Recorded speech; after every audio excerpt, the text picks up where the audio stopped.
Hey girl, my name is Anel. Welcome to the Brave and Her podcast, where we inspire, empower, and motivate by sharing our stories of bravery.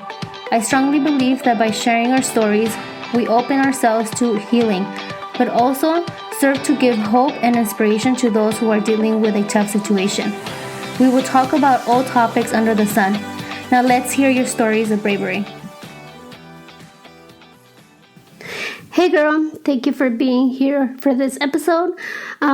In this episode, I'm going to talk about what happened to me late last year and what I continue to be experiencing. So if you follow me on Instagram, I've shared a little bit of what has been happening. So basically, I got sick last year. It all started on November 16, where I started experiencing symptoms, very mild symptoms. So I never thought it could be like COVID or flu or anything like that. So I started experiencing more like just phlegm, which was so weird to me. But I didn't, I didn't really pay much attention. And then on 11/19, it was the women's Christmas lunch at my church, and I was part of it.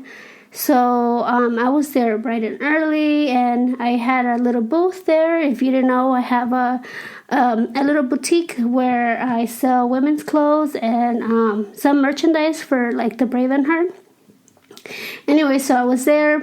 It was during the day, so it was like pretty much all morning. And then so that was on Saturday, November 19. And at this point, I'm feeling fine. Still a little bit of like phlegm, but no coughing, no runny nose, no congestion, nothing like that.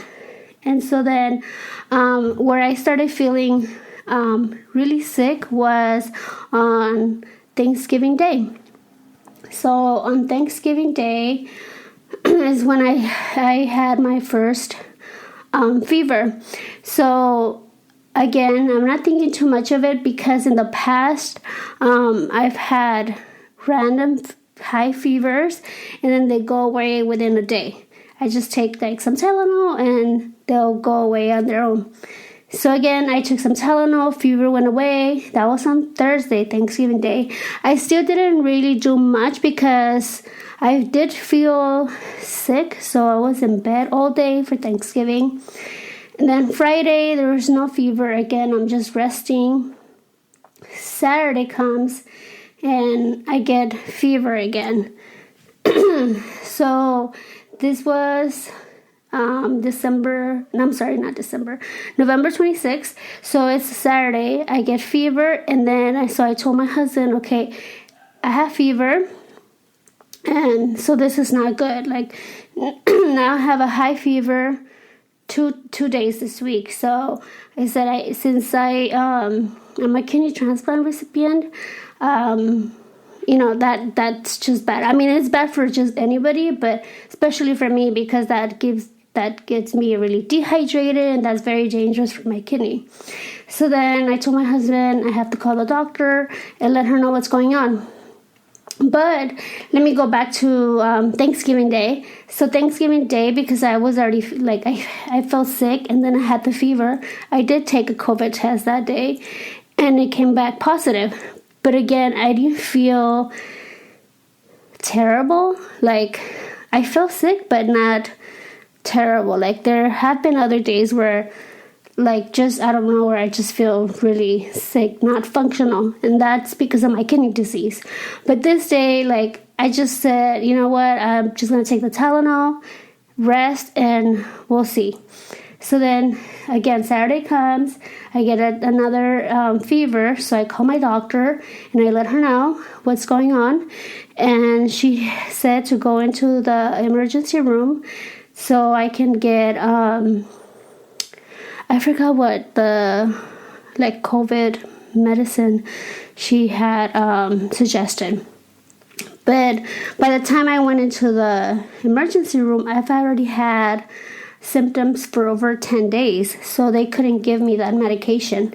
But they still kept me in the hospital because my creatinine, which is a level, something that they measure the kidney function. So my creatinine was pretty high, so they kept me in the hospital to hydrate me and to give me some antibiotics, or I don't know, they started something.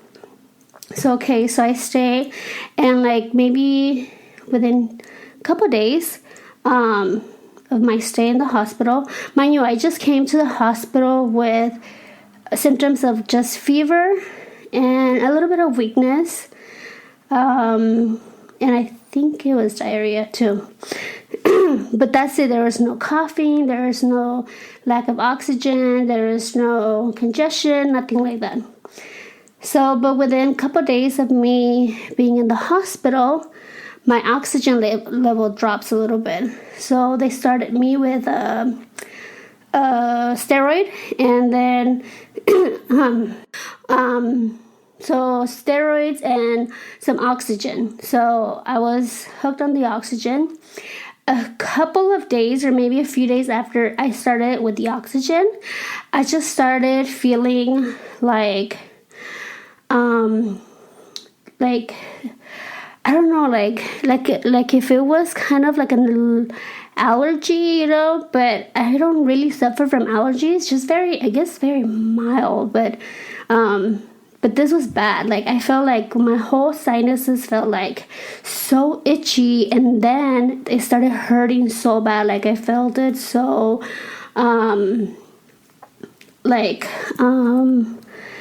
I don't know, it just felt like really, like it was hurting so bad. Like my sinuses were hurting so bad, and my forehead, between my eyes, like it was just hurting so bad. And that was for a few days. So it was hurting so bad that I would cry to like every doctor that would come in, because at this point a few doctors were seeing me, so I would cry to them like, this pain is so bad, please give me something like for it to go away, please help me. And they just thought it was a sinus infection, so they were giving me some medicine for sinus infection, and then some antibiotics, and the steroids for my oxygen. My oxygen was doing better each day, and so then they gave me one of the days my pain was so bad that I maxed out my Tylenol intake, so they couldn't give me whatever that other painkiller is that has that Tylenol, so they gave me something else. They were suggesting to give me something through the vein, something stronger, but I've had an experience before where I was in so much pain, so they gave me something like 10 times stronger than morphine, and that wasn't a good experience for me. So I refused to get that at this time. So throughout this time, I'm by myself in the hospital because my husband can't come in. No one can come in and visit me because I am coded as a COVID patient. So only doctors can come and see me. And anyway, so they give me this painkiller, and the next morning I wake up and literally my whole right side of my face, from lip all the way to like the back of my head, was so swollen, like internally swollen. Like if you saw me, you'd think I'm normal, like it looked normal, but internally it was so swollen that my eye got shut, because my behind my eye, it was really swollen. My upper lip was swollen and numb, like it from my upper lip all the way to the back of my head, it was numb because of how swollen it was. And then so again, they're still thinking it's a sinus infection. But the pain was really, really bad. So they asked for an ENT to come check me. This was the day before I got discharged from the hospital. And so I've never even heard of an ENT before. So I don't know what they're supposed to do. I don't know. I don't know that they're supposed to like check your nose or your ears or anything like that. I didn't know any of that. Now I know because I've seen an ENT multiple times after this, but but at that time I didn't know what an ENT was, right? So an ENT comes in. I see him, carrying like a briefcase. But again, I don't know what he's supposed to do. So he comes in and he asked me like, oh, what are you here for? And I said, I have COVID. And he's like, oh, am I supposed to be wearing a yellow gown? So basically, if you go in with any type of infection, everyone that comes into your room has to wear this yellow gown, right? For their protection. Okay, so he asked me, and then I said, I'm here for COVID. And he's like, oh, am I supposed to wear this yellow gown? And I said, I don't know, like, you work here, I don't, I'm a patient. So he walks right out, and then maybe 5 minutes after that, he walks in and he's like, oh, well, whatever they're giving you, that should work, and you should be okay. Meaning whatever they're giving me for a sinus infection. He never checked me. He never looked through my nose, like in my nose or anything like that. He just left. And then, okay, so the next day I'm supposed to be discharged. I get discharged. My husband's waiting for me downstairs, so they can, the hospital can walk me downstairs. One of the nurses can walk me downstairs. But I'm struggling. I'm literally struggling to like even get up.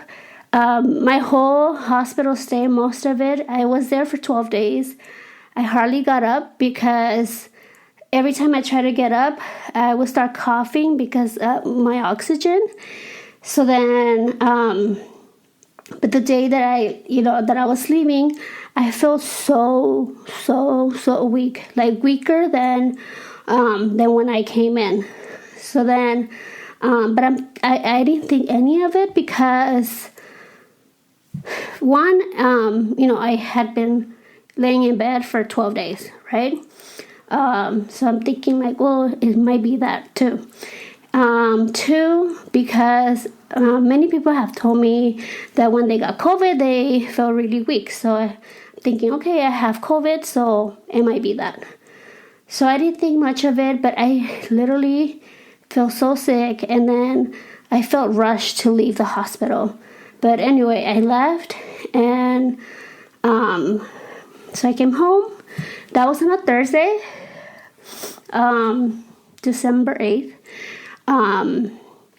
So I came home. My husband had to like help me, walk into the house. That alone, like it was a real struggle. I couldn't really walk to like even, my house is not that big, and it was a struggle for me to walk from the car to the bedroom. So then the next day, I feel like weaker and weaker by the day, so I wasn't getting any better. And so that was on a Thursday when I left the hospital. And then by Saturday, I'm like, none of my symptoms are getting better. Like, I'm feeling more sick each day. I'm losing strength each day. And none of like my facial, what's it called? Like the inflammation is coming down. So I called my doctor and my infectious disease doctor. And I said, hey, none of the inflammation is going down. Like, I don't feel like it's coming down. And he said, well, that's kind of tricky because, sinus infections, it can be a little tricky. Like, give it another day or two, and if nothing improves, then come back for reevaluation. So, okay. So, I finished my antibiotic, my oral antibiotic.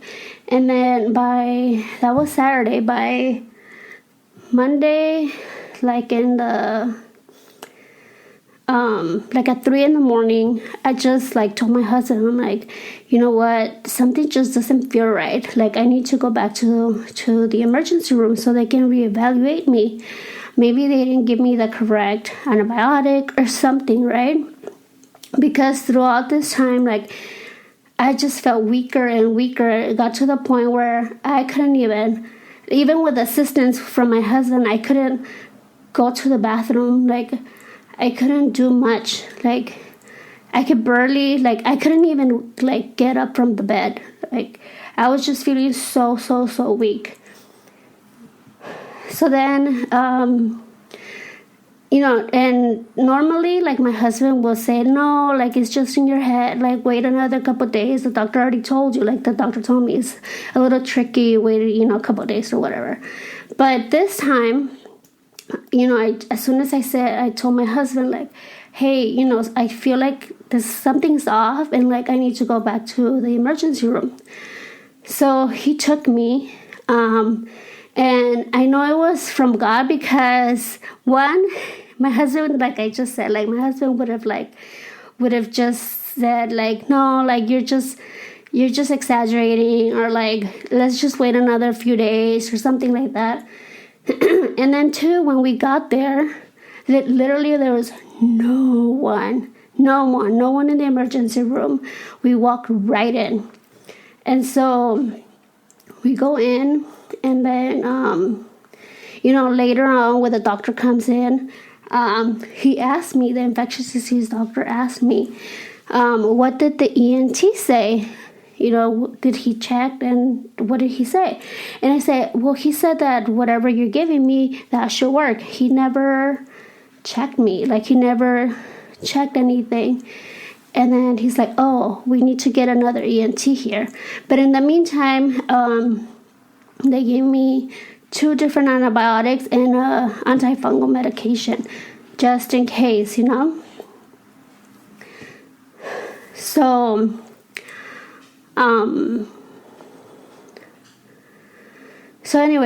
an ENT comes, and as soon as she puts in the camera in through my nostril, within seconds she's like, you have dead tissue. And again, I don't know what that means, so I'm like, okay. And then she's like, based on your symptoms, it seems like there's a probability that you have a fungal infection. So, okay, again, I don't know what that means. But she said, we're going to probably have to go into surgery, soon. And when she said that, I did get a little bit scared because, just getting a CT scan or getting an MRI gives me anxiety. Surgery, like, it just scared me, right? So then, I'm thinking, like, hoping, like, I don't have to go have surgery, things like that. But then, and then within like 30 minutes or so, the ENT surgeon calls me, and he's explaining to me the situation, and he starts telling me that that basically we have to go into surgery, like emergency surgery, because this infection, like a fungal infection, spreads very fast, and if it goes to my brain, that's basically deadly. So we have to wait for operating room to open up so I can go into emergency surgery. So he starts telling me that that people who choose not to get surgery have higher chance or higher risk of not surviving a fungal infection. So when he said that, I lost it. I felt like my soul left my body. I was already feeling so weak, and I don't know, I just got really, really scared. So I gave the phone to my husband, and the doctor starts explaining to him, what the procedure is and why is it so important, and, just basically how urgent this is. And I can see my husband trying to not cry because he doesn't want to scare me. And so I just start crying, and I called my mom, and I started yelling and saying Mom, I don't want to die, and please pray for me. And so, she was like, everything's gonna be okay. I'm praying, and I believe in a God that is going to heal you, and just trust in Him. Just pray to Him, and trust that God is with you. So I started praying, and I started asking God to please give me peace that surpasses all understanding, because in my mind, I couldn't comprehend what was this happening to me, and what's going on, how did I get this infection, and why do I need this surgery? And I just got really scared, and I just asked God to just give me the peace that I needed at that moment, the peace and the strength. So He did. I felt I don't know if it was because, that feeling I had, that feeling that my soul left my body. I just felt after I just felt so much peace, and I knew that God was there with me, even through this really scary moment. I know that He was with me. So then within, I don't know, probably an hour or so, they're taking me to the operating room, and I was still kind of scared, but trusting God, So anyway, they take me first into the pre-op little room. So they're prepping me, and they notice that I'm kind of anxious. So they give me a little bit to something to calm me down. So, I feel calm. And then once they, but I'm still awake, they take me into the operating room, and I'm still fully awake. And then I asked everybody, if it was okay if we prayed before the procedure started, before the operation. And they said yeah. And then once I started praying out loud, maybe only half of them stopped what they were doing, came towards me, and just bow their heads. And I was just praying out loud. The other half, I don't know if it was because they still had things to do to prepare for the surgery. I don't know. They didn't stop what they were doing, but that was fine, because I was praying out loud, and I was believing that God was going to take control of the situation. So then they gave me the anesthesia. I went to sleep, and then maybe 5 hours, 6 hours later, the operation took that long, maybe 5 or 6 hours.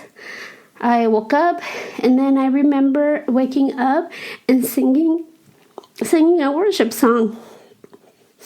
But it was not because I was scared. It was because I was happy that everything went well. I didn't know at that time, but because I was just barely waking up, but I just woke up worshiping God, in the middle of the storm. And my husband was there, and he's like, oh, everything went well.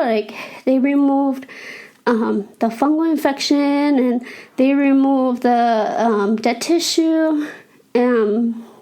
So we're good. And then, but they were still going to do another surgery in a couple days, just to make sure that everything, everything was taken out. So in 2 days, I had another surgery just to make sure that all the fungal was removed. That surgery, the second surgery, lasted about an hour, I think. And thank God, like, the doctor didn't find any fungal infection, but he did find a little bit of dead tissue, so he removed that. And then a couple days after that, there was a third surgery to make sure that everything was taken out. So in that third surgery, it was only about 30 minutes. And he didn't find any dead tissue or anything like that. And within this time, they're giving me this antifungal medication so strong that the second it would hit my vein, it would knock me out. Like, I would be asleep for hours. So basically, my days were the 18 days of my second hospital stay were pretty much at nighttime. I wouldn't sleep because of the pain in my face. But during the day, I would sleep a lot because as soon as the medication, the antifungal medication would hit my vein, it would just knock me out. So I would sleep till like maybe, 4 or 5 p.m. And then after 6 or 7 p.m., I will have a little bit of energy to stay awake. And then nighttime, I will normally ask for some type of painkiller because my face would hurt a lot due to the infection, due to the fungal infection. So a lot of my days were like that. The ENT will come every morning to just check on me. And then I had the infectious doctor come every day, my kidney doctor come every day, the hospitalist come every day. So throughout the day, yes, I was asleep because of the medication, but also I will be woken up a lot because of all the doctors that will come in. My husband stayed with me the entire time.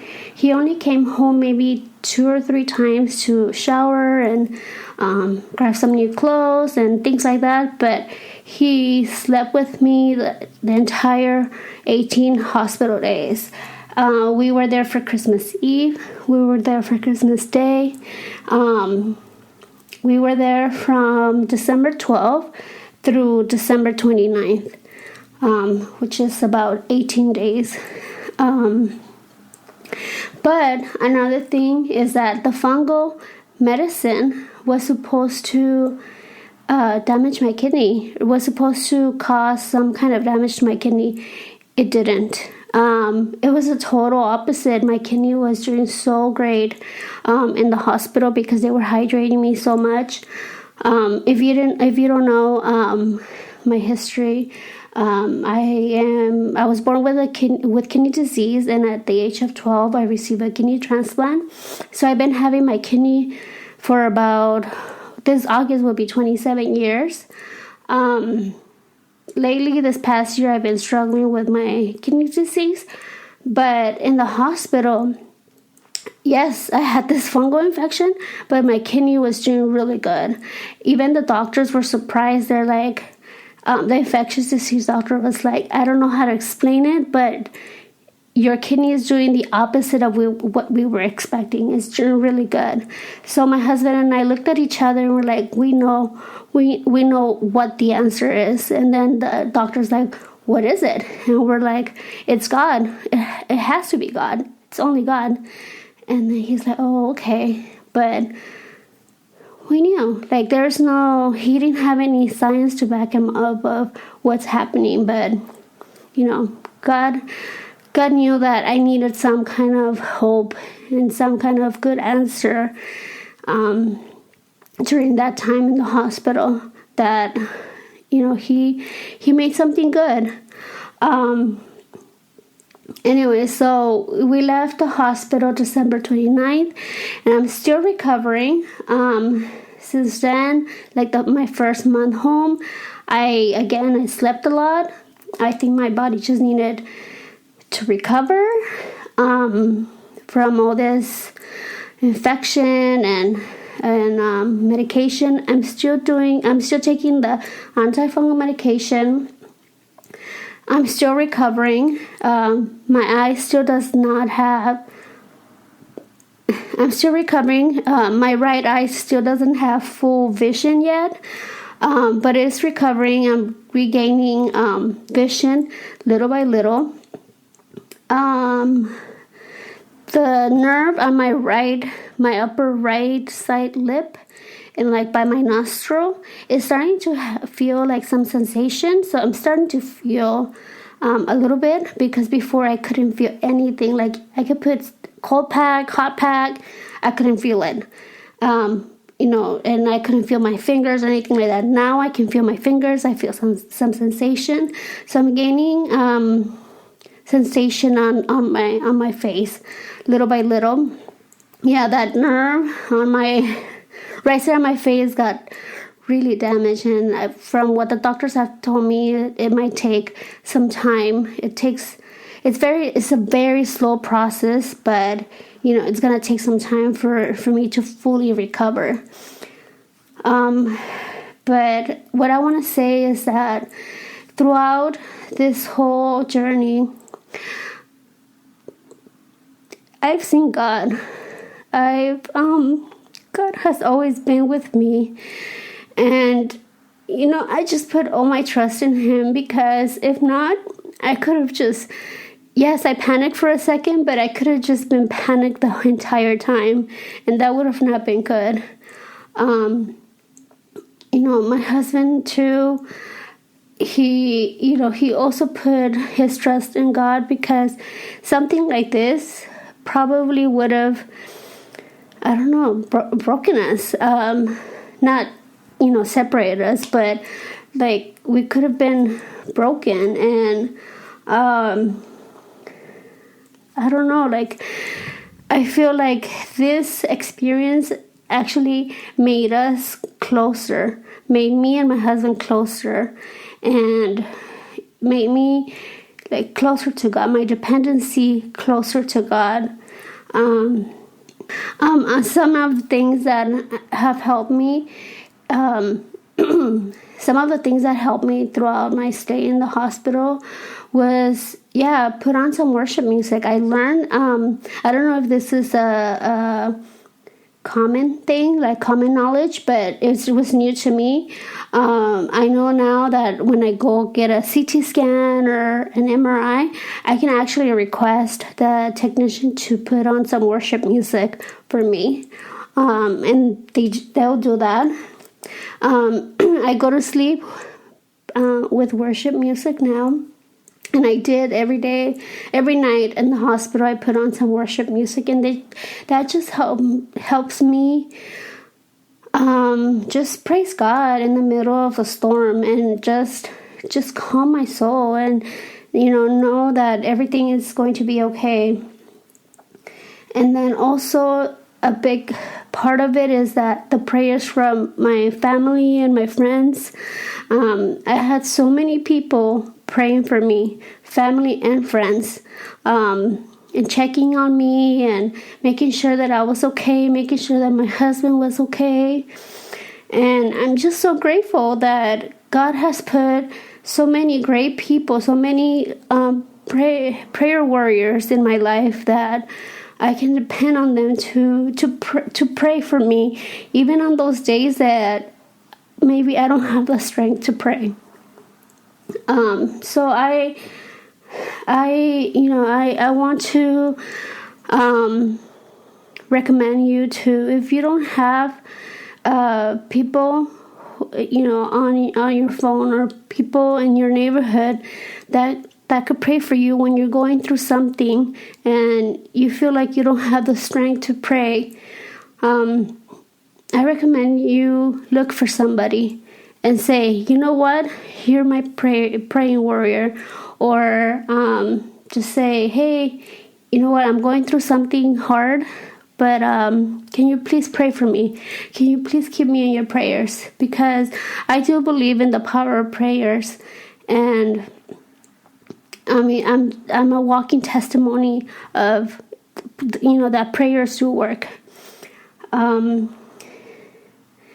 And I also want to encourage you that if you don't have a community, that you can rely on and be open and be your true self, please look for one. Or DM me on Instagram, and I'll be happy to be a part of your community or to pray for you. Anyway, also, lastly, like I just mentioned, I played a lot of worship music.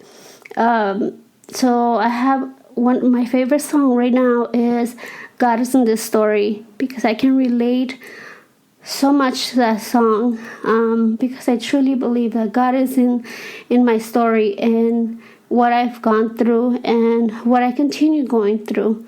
And I know that my story does not end here, that I know I still have a lot more to go, and that God will continue helping me. Anyway, thank you for listening to me, and if you have any questions or if I can help you with anything, please don't hesitate to reach out. And sorry for all the ums. I was a little nervous to talk about this, but I know it's very needed. Anyway, so I'll see you in the next episode. Thank you. Thank you so much for listening. I hope this episode inspired you. If you like this podcast, please share on social media and tag me on Instagram @TheBraveandHer. I would love to hear your stories of bravery.